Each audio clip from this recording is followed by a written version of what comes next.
Okay, thank you. And another point is that this committee is in receipt of a letter coming from Attorney Paquito Ochoa stating therein that hindi siya maka-attend sa hearing natin dahil may sakit siya. And mayroon siya kasama, may attached dito na medical certificate from St. Luke's Medical Center stating that COVID-19 PCR viral RNA detected, interpretation positive. Positive daw siya sa COVID kaya hindi siya maka-attend.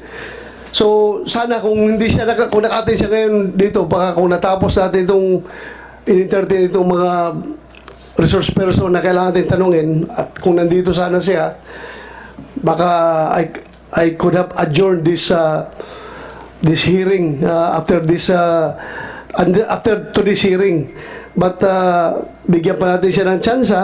So kumsik, ilang araw ba bago mag-negative sa COVID? 5 days. 5 days? 5 to 7 days. So okay lang kung bigyan natin si Secretary Ochoa ng 1 week? Ha? DOH. Sino taga DOH dito? Sir, wala po na sir. Walang DOH. So we will be giving Attorney Paquito Ochoa 1 week to recover from COVID. And we have already sent to him 2 invitation letters. So by this time, you issue subpoena for his attendance before this committee. Kung hindi pa rin siya mag-attend, baka a warrant of arrest will be issued by this by the Senate. Eto mga kaibigan, yung atin lang dito, itong si Bato de la Rosa kasi po, ay iniimbitahan si Paquito Ochoa, dahil 2012 po nangyari ito, parang ini-implicate pa nila sa panahon ito ni Pinoy, no? So sa akin pong pagkakaintindi, itong dating condo unit ni Maricel Soriano ay pwestuhan daw po ito ng mga gumagamit ng droga na mga artista, no? At mga sikat na personalidad. Yun po yung parang sinasabi nila dyan. Ngayon, itong pangyayari na ito mga kaibigan, na i-raid daw di umano, dapat i-operate nitong PDEA noon, ay dinawit po si Paquito Ochoa. Binanggit lang po, wala pong pruweba, hindi po direkta yung order, no? So parang hearsay, no? Parang narinig po sa third person. Okay? Ngayon, ipagtatanggol ni Bato ito na hindi ang may personal knowledge daw itong si Morales. Ngayon, mga kaibigan, ito yung gusto nating patungkulan dito na itong si Bato de la Rosa ay hindi po ito sang-ayon na ipasabpina o pumunta itong si Kibuloy, mga kaibigan, na mayroon pong kaso, mga kaibigan, ng panggagahasa, pangmumolestya, di ba? Yun ang aligasyon kay Kibuloy. Di ba? Kung ano-anong mga kawalanghiyaan ang aligasyon. Pero si De La Rosa po, hindi mo yan maririnig na gigil na papuntahin si Kibuloy. Kung ikukumpara natin, itong si Paquito Ochoa, mga kaibigan, sa kaso niya, hearsay. Parang sinabing hinarang daw ni Executive Secretary, then si Executive Secretary ng Aquino Admin, yung pag-raid dun sa naturang location, no, na condominium na pinipwestuhan nga doon ng paggamit ng droga nitong mga sikat na personalidad. So, hearsay po, no? Dahil number one, mga kaibigan, isang tao lang ang pinapakinggan ni De La Rosa dito. Pero yung mismong PDEA, mga kaibigan, yung ahensya mismo ng PDEA, tinatanggi lahat itong mga sinasabi ni pangalan nito, ni Morales. So, makakita ka dito na itong si De La Rosa, mga kaibigan, pinapaboran niya isang tao lang. Ito hindi naman sa na nagiging bias tayo. Pero kung ikukumpara mo, yun pong kaso ni Kibuloy na dinidinig ni Senador Hontiveros, mga kaibigan, maraming testigo po. Sila po mismo yung biktima, no? Sila mismo yung first-hand victim, ha? Sila mismo yung nakaranas. Dito po mga kaibigan, hindi po hindi addict yung nagsasabi. Hindi ka tropa ni Maricel, hindi ka tropa ni Bongbong Marcos. Isa pong nagpakilalang operatiba ng PDEA na wala pong ebidensya. Ngayon, tapos na po itong kaso na ito 2012 pa. Bakit? Gaano kahalaga kay De La Rosa ang statement ng yes or no sa isang Senate investigation, mga kaibigan, ng isang Paquito Ochoa na pwede naman pong hingiin, mga kaibigan, yung sagot by means of formal affidavit, di ba? Kasi parang yun din yung oath niyan eh. Napakalupit, mga kaibigan, na kailangan gumaling ng isang tao mula sa COVID, mga kaibigan, kung may COVID nga si Paquito Ochoa, di ba? Ng 1 linggo para lang sumunod dito kay De La Rosa, mga kaibigan, na hindi rin naman po ma-justify. Dahil kung NAW legislation po ito, paano ngayon, mga kaibigan, mai-implicate nitong si De La Rosa, si Paquito Ochoa na managot sa isang bagay na hindi naman niya, wala namang konkretong ebidensya na ginawa niya. Di ba? Kasi aligasyon yun eh. Pag sinabi mong hinarang mo ang utos, aligasyon lang yun. Kailangan kasi, mga kaibigan, sa ahensya ng gobyerno, tinatanggap sa korte, hard evidence. Ibig sabihin, meron pong memorandum, meron pong notice, meron pong papel, black and white po yan, na pinapatigil kita. Di ba? Pero kung wala, mga kaibigan, wala ito. Kaya doon ako naguguluhan dito kay De La Rosa, bakit kailangan mo na umupo sa harap ng Senado itong si Paquito Ochoa? Gumagawa po ito ng, alam nyo, mga kaibigan, ito sa opinion ko to gumagawa ng ingay itong si De La Rosa, mga kaibigan, para mapansin sila. Kasi nga, mga kaibigan, patay ang issue sa kanila eh. Patay ang issue, mga kaibigan, sa kanila. Ibig sabihin, yung Duterte, hindi na napapansin eh.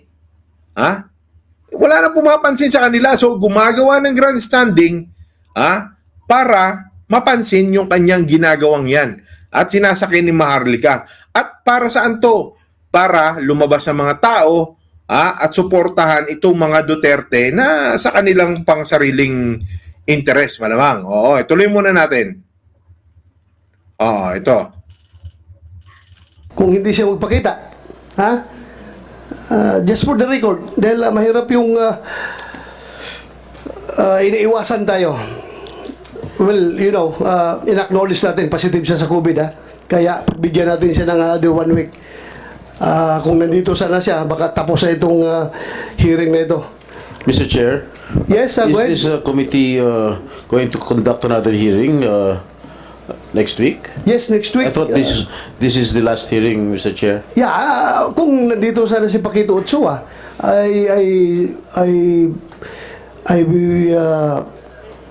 could have decided to adjourn this hearing. Pero mahirap yung hanging tayo, Your Honor. Kailangan humarap siya dito sa ating committee. Kaya para matapos natin dito. Yes, Mr. Chairman, Senator Tolentino. may we ask Yusek Vasquez, may paraan ba another alternative, not in congressional hearings but in trials, court trials, take the deposition or what? Ano bang Actually, pwede mo i-suggest? Thank you for the opportunity to make a statement again, Your Honors. Actually, there are ways of facilitating testimony taking short of physical face-to-face. Yes, I know that. I know everything. But I want... Mga kaibigan, di ba? Hindi pa tapos, mga kaibigan. Hindi pa po tapos magsalita yung isang abogado, mga kaibigan. Illegal ano po ito, expert yung isang nagsasalita sa kanila, yung kanilang resource person. Tinanong ni Tolentino, attorney din, kasi alam nyo, nararamdaman natin na ayaw ni Tolentino na kiskisin itong si Bato kasi baka magbanggaan sila. So pinadaan ni Tolentino yung tanong dito sa isang resource person. O attorney, anong ibang option para kumuha ng mga testimony? Sinabi niya, meron pong maliban sa pagharap, meron pong mga paraan. Binara agad ni De La Rosa, mga kaibigan, I know that, I know everything. Di ba? Isipin nyo yun. Meron kang senador na I know everything, pero nangangailangan siya, mga kaibigan, ng mga resource person. Kung ganun palang I know everything, kung alam mo pala lahat, ba't kailangan mo pang mag-imbita ng mga resource person na para magsalita, na tatanungin mo? Actually, mga kaibigan, kung he knows everything, ba't hindi niya nabasa yung unang issue ng circular ng Marina na hindi naman pala pwedeng umubra yun sa constitutional mandate nitong Navy. Hindi niya alam. Nung unang guesting, sinabi niya na, mag-usap na lang kayo, kasi hindi niya nga alam. Di ba?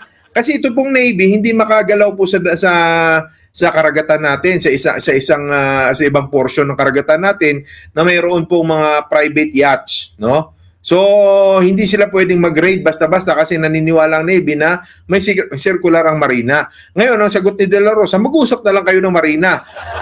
Sinasampol ko lang yon na kung itong si Bato de la Rosa, he knows everything, bakit hindi niya binasa yung mandato nitong Navy? Ha? Saan siya kumuha ng sagot? Siya din mismo, mga kaibigan, nagsasabi siya, hindi ako abogado, ha? Gumaganon siya. Pero ngayon, mga kaibigan, kasi sukol siya eh. Di ba parang sinasabi dito na hindi na kailangan umarap si Paquito Ochoa. Pero bumanat si De La Rosa na, no, I know that, I know everything. Di ba? Kahihiyan ito, mga kaibigan, sa mga lehitimong abogado. Kaya, syempre isipin mo kung abogado ka, itong pulpul na pulis na ito. Di ba? Hindi natin nilalahat ng pulis, pero grabing magmarunong, I know everything, mga kaibigan. Di ba? May paraan po para maging legal ang testimonya, dahil kung ano yung gusto mong masagot, isasagutin niya sa isang pamamagitan po ng isang legal o judicial affidavit. Dahil abogado din yun si Paquito Ochoa. Pero ang gusto ni De La Rosa talaga, grandstanding, mga kaibigan. Gusto talaga niya na humarap dyan at meron siyang maipapakitang naratiba, magagamit ng naratiba itong kanyang mga sabihin na nating napapansin natin, mga propagandistang maka-Duterte, di ba? Yan yung nakikita natin dyan. Ituloy muna natin, ha? Ito. Him to be present physically here. Gusto ko lang mahirap yung magtatanong tayo na wala siya dito sa harapan natin. Kaya nga, nag-volunteer yung iba na online daw sila mag-testify, but I don't allow that. As far as this committee is concerned, we do not allow online attendance. Kailangan nasa jurisdiction sila ng committee na ito before we can take their statements. Yun na nga, De La Rosa, kung ikaw naman, halimbawa, Pilipino ka, hindi mo kailangan maging dilawan o mamili ng kulay sa politika. Pero pagdating sa mga kaibigan nila, kay Kibuloy, mga kaibigan, hindi mo maririnig na ganyan si De La Rosa. Walang ganyan. So yun ang akin. Major Honor. Thank you. Mr. Chair, may I know Yes. the circumstances why the presence of the former executive secretary is needed here? He was I'm not defending him because he's the former executive secretary of President Aquino. yes, number one, he was mentioned in the deposition of Jonathan Morales that the operation was halted, was disapproved by former Deputy Director General for Operation Carlos Gadapan per orders of the then Executive Secretary Paquito Ochoa. So yun lang naman i-confirm natin sa kanya para because we are trying to establish here kung talagang totoo yung sinasabi ni Jonathan Morales. Well, Mr. Chair, as far as I'm concerned, these are all hearsay, and you cannot believe in all the alibis or the imagination of this particular resource person, Mr. President. Yes, Mr. I am Chair. taking your position on this matter, Your Honor, but when you say heresy, wala siyang personal knowledge. So let us define now what is personal knowledge. Personal knowledge is talagang siya ang nakakaalam. Siya ang nakakaalam, di ba? So, right here, right now, I presume, hindi ako abogado ha, hindi ako abogado, ordinaryong pulis lang po ako. Ayun na mga kaibigan, si Pulpul, di ba? Mga kaibigan, he only presume. Di ba? Ano to eh? Ang tawag nito, asumero to eh. Mga kaibigan, hindi naman si Morales yung inutusan o hinarang ni Ochoa, yung Brigadier General. Ngayon, ba't hindi yung Brigadier General yung tanungin kung totoo o hindi? Di ba? Ganito yun eh. Si Morales, meron siyang halimbawa boss, di ba? Halimbawa lang. Oh, ngayon, sabi daw ng boss niya, hinarang daw sila ni Paquito Ochoa. Di ba? Sabi ni Morales, pero hindi natin narinig na sinabi ng boss ni Morales. Sentido komon, di ba? So, ibig sabihin, mga kaibigan, kahit ako, pwede kong sabihin, sinabi ni Digong, ganito daw yung gawin natin. Pero mga kaibigan, sino nagsabi nun? Ako lang. Ibig sabihin, kung ako si Morales, ako lang ang nagsabi nun. Di ba? Hindi si Digong, hindi yung Brigadier General. So, kung meron po dapat imbitahan dito, yung Brigadier General. Ngayon, dinawit po yung pangalan na hindi naman po, di ba? Hindi naman po suportado ng matibay na ebidensya. Hindi po ito suportado, mga kaibigan, ng tinatawag mong hard or physical evidence. Kasi kailangan, bilang executive secretary, mga kaibigan, kung inutusan ka ng Pangulo mo na mag-order, mga kaibigan, idadaan mo po yan sa ano eh. Di ba? Kung PIDEA, saan siya? Sa PNP. Di ba? At saang operatiba siya, hindi po pwede na didire-diretsa, kara-karaka itong executive secretary. Kasi meron po tayo tinatawag na mga ahensya na may nakakasakop. Di ba katulad yan? Yung mga pulis, kanino po ba sila under? Under po yan, mga kaibigan, sa DILG. Under po yan sa Secretary of Interior and Local Government. So kung mag-uutos si Paquito Ochoa, mga kaibigan, anong title niya? Saan siya may karapatan? Di ba? Kasi si Paquito Ochoa, lahat ng mga cabinet secretary, siya yung parang may mga board of director noon sa administrasyon ng Aquino, bilang executive secretary, siya po yung tagatala, mga kaibigan, o tagapagparating sa boss niya kung ano pong naisip parating nito mga ibang tawag nito, cabinet secretary. Halimbawa, si DNR may gustong iparating. Dadaan po yun sa kay Paquito Ochoa bilang executive secretary.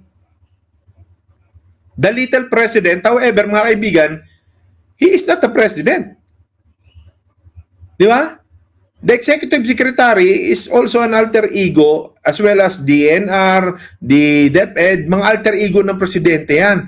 Pero they cannot decide on their own. Di ba? So, may delegation of powers yan. Dinedelegate natin yung duty. Di ba?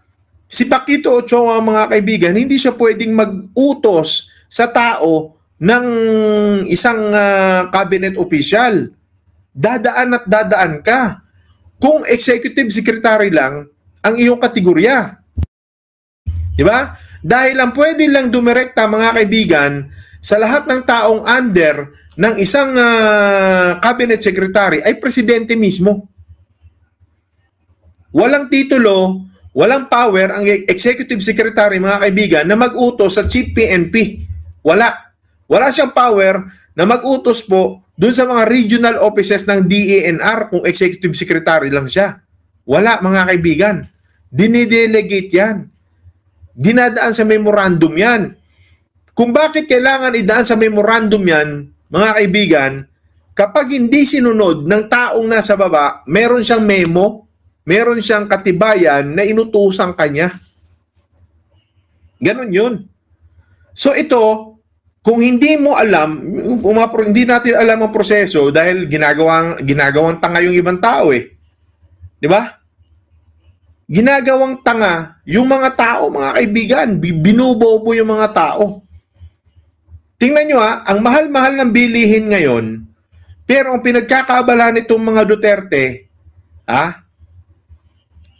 di ba? Yung kampo nila, yung DDS, sirain itong Marcos na kung tutuusin mga kaibigan, kung hindi dahil sa Duterte, wala pong Marcos na nakabalik. Wala pong Marcos na naging bayani. Di ba? Nakikita nyo, gusto nilang mag-rally. Samantalang tingnan nyo kahipokrituhan ng mga yan. Di ba? Bottom line, going back, wala pong power at saka hindi po si Morales ang nakarinig ng utos o hindi siya nakatanggap ng memorandum na pinapatigil ni Paquito Ochoa. Napakasimple lang pong 1+1 nun mga kaibigan. Tuloy muna natin. Pero ito ang interpretation ko. Jonathan Morales has no personal knowledge as far as the action of Paquito Ochoa of stopping the said supposed to be surveillance and casing operation to validate that information. But no knowledge na nga eh. Di ba? No knowledge of stopping na nga. Sinabi mo na bobo talaga to si Bato. he has a personal knowledge as far as that information is concerned. So, when we talk of personal knowledge, alam niya yung impormasyon. So, personal knowledge pa rin yan because nakausap niya si Gadapan na sabi niya, pinahinto itong operation natin, disapprove ko dahil ayaw ni Executive Secretary Ochoa. So, may personal knowledge si Morales of that information. Pero wala siyang personal knowledge as far as that incident is concerned. Na pagbigay ng order ni Ochoa na yun na nga hearsay yung personal knowledge niya, narinig lang niya. Pero binabawi niya rin na walang personal knowledge si Morales na inutos nga talaga ni Paquito Ochoa. Ngayon, ang gusto lang i-confirm ni Bato, yes or no lang naman. Kailangan i-continue pa yung investigasyon, pinapahaba ito mga kaibigan, ginagastusan po nito ng kaba ng bayan, ginagastusan po ito ng ating buwis, mga kaibigan, next week or next few weeks na darating, itutuloy-tuloy niya talaga ito kasi grandstanding na mukhang nagagamit na tong Senado mga kaibigan para po magkaroon ng kasi media yan Gusto nila ng mileage, gusto nila ng media coverage dito mga kaibigan. And Senate is number 1 na malaking echo chamber. 'Di ba? Kasi isipin mo, PIDEA leaks, malaking kaso, 'di ba? Ilang beses nang sinabi ng PIDEA mismo na wala silang ganyang impormasyon. Meron lang isang tao na nagsasabing taga PIDEA siya dati na meron siyang impormasyon pero puro hearsay. Kailangan kasi hard physical evidences, mga kaibigan Hindi yung nag-ano ka dito parang ginagawa mo, para kang nagsha-shopping ng mga testimonya nagsha-shopping ka ng mga pagtatagpi-tagpiin mo 'Di ba? Ipatawag mo si ganito, babanggitin si ganitong pangalan, ganung pangalan. Mga kaibigan, bago ka bumanggit ng ganung pangalan, dapat may supported documents ka. Hindi pwedeng puro laway lang, 'di ba? Basura yung operation. So, yun lang sa akin. Hearsay, pero pag sabi natin personal knowledge, may personal knowledge siya as far as that information is concerned. Kaya nga, pinapatawag natin ngayon, at na-intriga lang ako, Your Honor, kasi pangalawang imbitasyon na natin ito. Ngayon, may COVID siya. So, pangatlong imbitasyon natin dito, ay, subpoena na. I don't think the Senate will question my actions as far as this hearing is concerned because kailangan ma-maintain natin yung credibility ng Senado. na kapag tayo ini-snub ng ating mga resource person na very sensitive information na dapat makuha natin galing sa kanya, ay hahayaan na lang natin siya off the hook. Si Kibuloy nga ulitin nga natin, si Kibuloy nga, hindi ka ganyan magsalita na off the hook si Kibuloy Di ba? Sipin mo yun, ang daming mga pangmumulestya yung kaso ni Kibuloy, hindi ka ganyan Di ba? Selective mga kaibigan ito. May gusto talaga siyang gawin. May gusto talaga itong mangyari mga kaibigan. So, that's the opinion of the chairman of this committee. Thank you, Mr. Chair.